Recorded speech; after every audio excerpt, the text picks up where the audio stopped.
அகம் நீ ஜகம் நீ அணுவான உலகின் அகலம் நீ எறும்பின் இதய ஒளி நீ களிரின் துதிக்கை கனமும் நீ ஆயிரம் கை உண்டென்றால் நீ ஒரு கை தரக்கூடாதா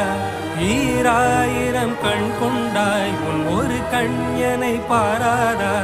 உன்னில் சரணடைந்தே